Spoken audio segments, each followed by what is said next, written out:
মানুষের দীর্ঘদিনের দাবি এবং ক্ষোভের কারণে আজকে লাকসাম মনোহরগঞ্জের যে এমপি মোহাম্মদ আবুল কালাম তিনি একটি উদ্যোগ নিয়েছেন যে গাঘুরিয়া খালের এই যে বেড়িবাঁধ সেই বেড়িবাঁধটাকে ভেঙে দেওয়া হচ্ছে। মধ্যে একটা উৎসব রব আমরা দেখতে পাচ্ছি, তারা চিৎকার করে তাদের যে আনন্দ সেই আনন্দ তারা প্রকাশ করেছে। কুমিল্লা জেলা লাকসাম উপজেলার নারদিয়া গ্রাম, এখানে গাঘুরিয়া খাল, সেই গাঘুরিয়া খালে একটা বেড়িবাঁধ নির্মাণ করা হয়েছে। নির্মাণ করে পানি আটকে রেখে এখানে মাছ চাষ করা হতো। আজ থেকে 2 বছর আগ থেকে এই প্রকল্পটা শুরু হয় এবং এটা স্থানীয় মানুষ এ নিয়ে ক্ষুব্ধ, কারণ তাদের বর্ষা মৌসুমে তাদের কৃষি জমিগুলো ডুবে যেত এবং নির্দিষ্ট সময়ের পরেও এখানে কিন্তু পানি আটকে থাকতো এবং সাধারণ মানুষের বাড়িঘরে পর্যন্ত পানি উঠে যেত। আওয়ামী লীগ সরকারের চেয়ারম্যানেরা তখন এখান থেকে বাঁধ দিয়া এই এলাকাটারে নিচে নিয়ে পানি দিয়ে ডুবে রাখছে। এই মাঠে কেউ কোথাও গাছ কাটতে নামতে পারে না, হাফলা ঢোকায় না, হাফলা ঢোকাইতে পারে না। অনেক গরিব অসহায় এরা না খায় মারা যায়। এই পানি কারণে এই যে বাড়ি ঘর দূরগুলো মনে করেন আনে পানির তল ডুবি থাকে, সেগুলা বলে এরা এই যে 4 ইঞ্চি পাইপ দিয়েছে, 4 ইঞ্চি পাইপে কি পানি হাফ ছাড়ানি। এই খালটা 4টা মাঠের সাথে কানেকশন এবং ডাকাতিয়া খালের সাথে যে সংযোগ, এই মাঠ এবং পূর্বে একটা মাঠ, এখানে 4টা কালভার্ট আছে, ওই কালভার্টের পানিগুলো এখান দিয়ে নিষ্কাশন হয়।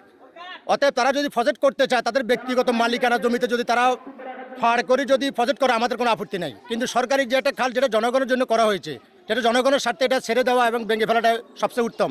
এমপি মোহাম্মদ আবুল কালামের এই উদ্যোগ সর্বমহলে প্রশংসিত হয়েছে। যাদের জমি জমা আছে ওনারা বলতেছে ভাই আমি আমার জমিটা ফেরত চাই, এবং বর্ষাকাল এভাবে বাঁধের ফলে রাস্তাঘাট ভেঙে যায়, মানুষের বাড়ি বাড়ি পানি উঠে, একটা ছোট ছোট বাচ্চা আছে তাকে ধরে রাখতে হয় খাসার মতো।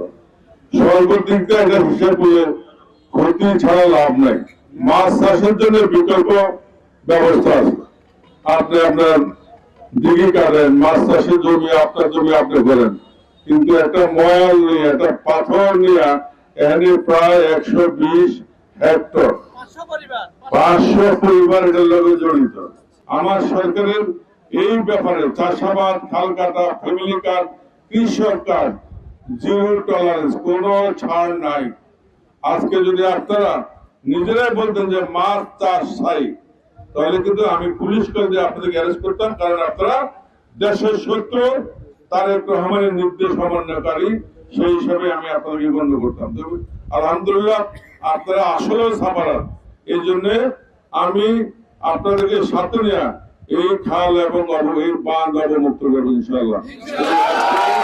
এবং আমরা একটা করবো, আমরা দাঁড়ায় থেকে বাকি 3টা আমাদের এই নেতৃবৃন্দ যারা আছেন, শাহিন ভাই আছেন, ইসহাক মেম্বার আছেন, ইসমাইল ভাই আছেন, স্থানীয় নেতৃবৃন্দ সবাই থেকে আজকে এই 4টা বেড়িবাঁধ আপনারা উচ্ছেদ করবেন। এই বেড়িবাঁধ ভাঙার পর এখানকার যে জনজীবন সেটা স্বাভাবিক হবে এবং বর্ষা মৌসুমের যে পানি সেটা সঠিক সময়ে নিষ্কাশন হবে বলে আশা করছে এখানকার স্থানীয় মানুষ। কুমিল্লা লাকসাম থেকে GMS রুবেল, বাংলা নিউজ 24।